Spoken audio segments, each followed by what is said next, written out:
அனைவருக்கும் வணக்கம். நான் உங்கள் புவனேஸ்வரி. ஆட்டை கடிச்சு மாட்டை கடிச்சு மனுஷனை கடிச்ச கதையா என்று நம்ம ஒரு பழமொழி சொல்லுவாங்க.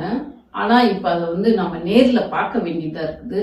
அதாவது உத்தரப்பிரதேசம், மகாராஷ்டிரம் போன்ற மாநிலங்கள்ல நடந்த அந்த வன்முறை இப்ப தமிழ்நாட்டிலையும் கலவரத்தை தூண்ட இந்தியா முழுசும் கலவர பூமியாக ரத்த கலரியாகணும்னு இந்த பிஜேபி அரசாங்கம் முடிவு பண்ணி இப்ப தமிழ்நாட்டிலேயே அதை ஆரம்பிச்சிட்டாங்க. நான் ஒரு வீடியோ காட்டுறேன் பாருங்க.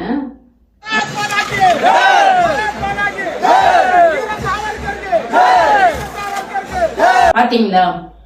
அதாவது இந்த காணொலியில என்ன பேசுறாங்கன்னாக்க, கரெக்டா தேர் இழுத்துட்டு வர நேரம் பார்த்து சாவர்கருக்கு ஜெய், பாரத் மாதா கி ஜெய்ன்னு சொல்றாங்க.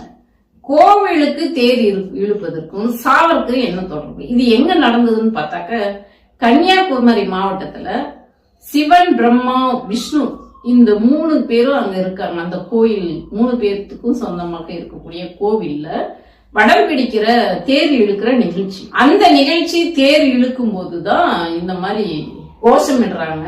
அதாவது சாவர்கர் யாரு என்று பார்த்தோம்னா, காந்தி கொலை வழக்குல குற்றம் சாட்டப்பட்டவர் தான் இந்த சாவர்கர்.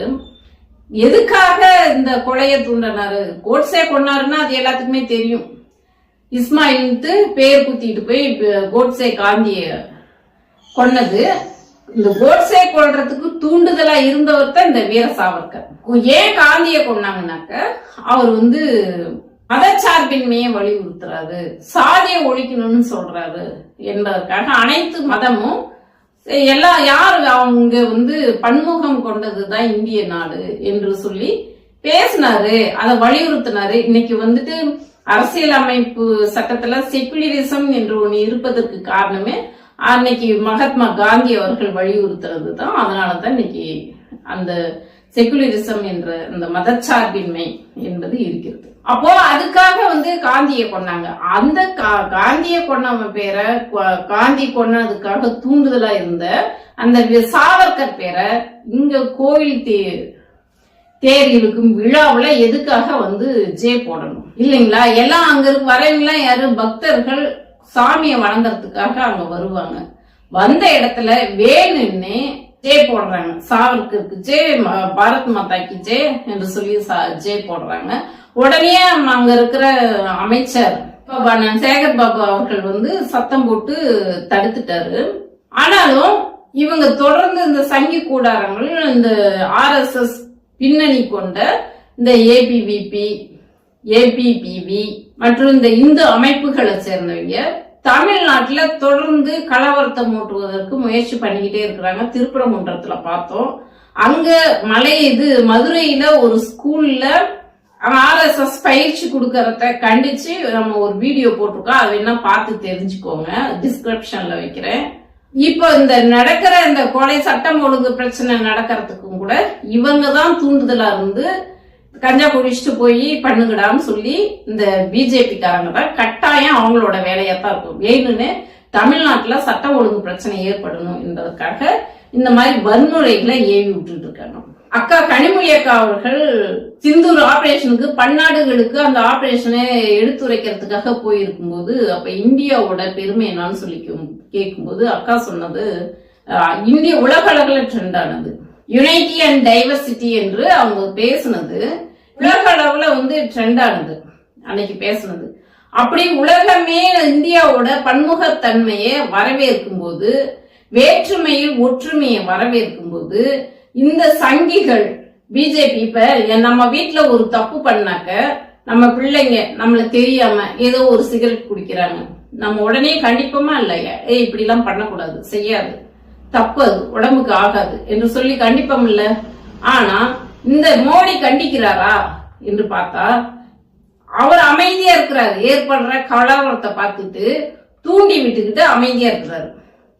இப்ப இந்த தமிழ்நாட்டுல நடக்கிற எல்லா பிரச்சனைக்கும் அந்த பிஜேபி தான் காரணமாக இருக்கிறது. அங்க இருக்கிற அந்த இந்து அமைப்புகள் மற்றும் பிஜேபி கட்சி சார்ந்தவர்கள் தான் போயிட்டு அங்க அவங்களுக்கு ஆதரவாகவும் இந்த கலவரத்துக்கு தூண்டுதலாவும் இருந்துட்டு இருக்காங்க பிஜேபிக்காரங்க. இங்கதான் இப்படி பண்றாங்க அப்படின்னாக்க, இது ஃபர்ஸ்ட் வடநாட்டுல ஆரம்பிச்சதான் இப்ப தமிழ்நாடு வரைக்கும் வந்துருச்சு. இங்க அவங்களுக்கு வந்துட்டு ஒரு கவுன்சிலர் இல்ல, எம்பி ஒருத்தர் கூட இல்ல, அவங்களுக்குன்ட்டு ஒரு பெரிய வாக்கு வங்கி ஒண்ணும் இல்ல. ஆனாலும் அவங்க வந்து தமிழ்நாட்டுல ஒண்ணும் செய்ய முடியாது அப்படின்னு நம்ம நினைச்சிட்டு இருந்த வேலையில, எங்களுக்கு இங்க வந்து ஒரு சீட்டு கூட இல்லைனாலும் பரவாயில்ல, எங்களால கலவரம் செய்ய முடியும் என்று கலவரத்தை தூண்டி விட்டுட்டு இருக்காங்க. நம்மளும் நம்ம அரசாங்கம் ரொம்ப கவனமா இருந்து அவங்க ஒவ்வொரு இடத்துலயும் அவங்களுடைய அந்த பிளான் திட்டமிடுதல் எல்லாம் அடிச்சு நொறுக்கிட்டு போயிட்டே இருக்கு. ஆனா இங்க நம்ம இந்த அரசாங்கம், தமிழ்நாடு அரசாங்கம் கண் கொத்தி பாம்பா இருந்தா அவங்கள வந்துட்டு அவங்க பிளான முறியடிக்கும் போது வடநாட்டுல என்ன செய்யறாங்கன்னு பார்த்தாக்க, இப்போ உத்தரப்பிரதேசம் காசியாபாத் மாவட்டத்துல என்ன பண்றாங்கன்னா, ஒவ்வொரு வீடாக போய், அந்த வீடியோ நான் காட்டுறேன் பாருங்க உங்களுக்கு. ஒவ்வொரு வீடாக போய் அந்த ஆயுதங்களை, சூடாயுதம் ஆயுதங்கள்லாம் ரொம்ப கொடூரமா இருக்கு. வாளு, கத்தி, சூலாயுதம், அப்படி வித்தியாசமான ஆயுதங்களா போய் ஒவ்வொரு வீடாக போய் இந்த ஆயுதத்தை உங்ககிட்ட வச்சுக்கீங்க, இது வந்து இஸ்லாமியர்களை தாக்கிறதுக்கு உங்களுக்கு பயன்படும் என்று சொல்லி ஒவ்வொரு வீடா போய் ஆயுதங்களை கொடுத்துட்டு இருக்காங்க. எத்தனை வீட்டுக்குன்னா 258 குடும்பங்களுக்கு கொடுத்துருக்காங்க. அந்த மாதிரி இந்த இவங்களே கொடுத்துட்டு இதே வீடியோ எடுத்து அவங்களே அவங்க பேஜ்ல வந்து போட்டு விடுறாங்க.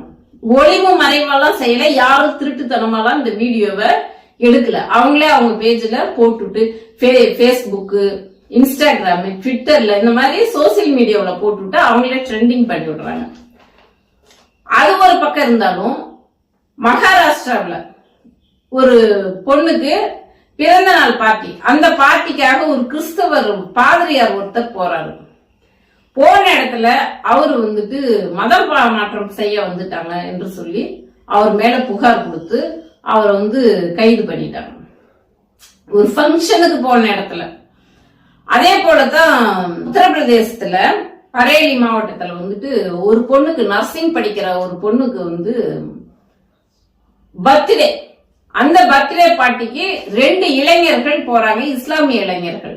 அங்க போனதுக்கு அந்த பசங்களை, இங்க எதுக்குடா நீங்க வந்தீங்கன்னு சொல்லிட்டு அந்த இளைஞர்களை அடிச்சு காட்டு மிராண்டித்தனமா அடிச்சு தாக்குறாங்க. இது ரொம்ப கேஷுவலான விஷயம் தானே. பர்த்டே பார்ட்டிக்கு ஃப்ரெண்ட்ஸுங்களுக்குள்ள பர்த்டே போது நம்ம போறது ரொம்ப இயல்பா நடக்கிற விஷயம் தானே. அது வந்துட்டு அடிச்சு தாக்குறாங்க. இதே போலதான் ஹரியானாவிலையும் இஸ்லாமியர்கள் மேல தாக்குதல் நடந்திருக்குது. இப்படி ஒவ்வொரு மாநிலத்திலையும் யாரும், ஹரியானாவில போன மாசம் ஆயுதங்களை வச்சு ஒவ்வொருத்தருக்கிட்டயே போய் கொடுத்து ஆயுதங்களை வச்சு இது வச்சுக்கிங்க, இஸ்லாமியர்கள் மீது தாக்குதல் நடத்த உங்களுக்கு பயன்படும் என்று சொல்லி ஹரியானாவில கொடுத்துட்டு இருக்காங்க. இதே மாதிரிதான் ஆஸ்திரேலியாவில அந்த கடற்கரையில துப்பாக்கி சூடு நடந்ததை நம்ம டிவியில பார்த்தோம். அது உலக அளவுல ட்ரெண்ட் ஆனது. அந்த துப்பாக்கி சூட்டுல 2 இஸ்லாமியர்கள் துப்பாக்கி சூடு நடத்துறாங்க. அதுல ஒரு இஸ்லாமியர் இளைஞர் போய் அந்த துப்பாக்கி சுடுறவங்கள மடக்கி பிடிச்சி காப்பாத்திட்டாங்க, உயிர்கள் சரியாகாத மாதிரி. அப்போ அந்த இஸ்லாமியரை தான் பிரதமர் தொடங்கி அந்த ஊர் மக்கள் உலக அளவுல ட்ரெண்ட் ஆகுறாரு, எல்லாம் பாராட்டுறாங்க. இந்த சேவையை நாங்க இந்த மாதிரியான இதுதான், வேற்றுமையில் ஒற்றுமை தான் எங்களுக்கு வேணும், உங்களை மாதிரி நபர் தான் எங்களுக்கு வேணும் என்று சொல்லி பிரதமர் நேர்ல போய் பாராட்டி வாழ்த்து தெரிவிக்கிறாரு அந்த வன்முறையை தடுத்ததுக்காக. ஆனா இந்த நம்ம நாட்டுல இந்தியாவில் ஒரு பிரதமர் இருக்கிறாரு, அவர் என்ன பண்றாரு, இப்போ இந்த ட்ரெண்ட் ஆகுது இல்ல, ஆயுதம் வீடு வீடா கொடுத்தத உத்தரப்பிரதேசத்துல நடந்தது தமிழ்நாட்டுல இருக்கிற நமக்கு எல்லாம் தெரிஞ்சிருக்குல்ல, பிரதமருக்கும் அது தெரிஞ்சிருக்கும்ல. ஏன் இது வரைக்கும் ஒரு கண்டனம் கூட தெரிவிக்கல, ஒரு ட்வீட் கூட போடல? அப்போ கண்டிக்காம இருந்தா, நம்ம வீட்டுல ஒரு குழந்தை தப்பு பண்ணாக்க கண்டிச்சா தானே அந்த குழந்தைய திருந்தும். அது தப்பு பண்றது, சிகரெட் குடிக்கிறத பார்த்துட்டு, தண்ணி அடிக்கிறத பார்த்துட்டு நாம கண்டுக்காம ரசிச்சிட்டு இருந்தோமா, அவங்க எப்படி நம்ம செய்யறது தப்பு இல்லைன்னு நினைச்சுக்கிட்டு கண்டிக்காம தானே இருப்பாங்க, மீண்டும் மீண்டும் அந்த தப்பு செஞ்சுக்கிட்டே தானே இருப்பாங்க. அதுதான் இந்த பிரதமர் இவங்க 3வது முறையா வெற்றி பெற்றதும் சரி, வெறியாட்ட ஆடிட்டு இருக்காங்க இந்தியா முழுசும். இஸ்லாமியர்கள் இருக்கக்கூடாது, கிறிஸ்தவர்கள் இருக்கக்கூடாது, பட்டியலின மக்கள் இருக்கக்கூடாது, இந்துக்களை காப்பாத்துறோம்னு சொல்லிக்கிட்டு எல்லாத்தையும் அழிச்சிடணும். இந்த ஆதிக்க சாதியினர், மேல் சாதிக்காரர்கள் என்று சொல்லக்கூடிய அந்த பார்ப்பனர்களுக்காக மட்டும்தான் நாம வாழணும். அந்த பார்ப்பனர்கள் வாழணும்னாக்க மற்ற அந்த பட்டியலின மக்கள் அவங்களுக்கு அடிமையா இருக்கணும். அதனால என்ன பண்றாங்கன்னாக்க அந்த கலவரத்தை அச்சுறுத்தலே ஏற்படுறாங்க. நீ உயிர் வாழணும்னா எனக்கு அடிமையா இருந்தா தான். இங்க எல்லா இந்துக்கள்னா எல்லாத்தையும் இந்துக்கள்லா இருக்கிறவங்க எல்லாத்தையும் அவங்க மரியாதையை நடத்துறதில்ல. ஒரு சாராருக்காக இன்னொரு சாரார் அடிமையா இருக்கணும். எல்லாத்தையும் அவங்க இந்துக்கள்னு ஒத்துக்கிறதே இல்லை.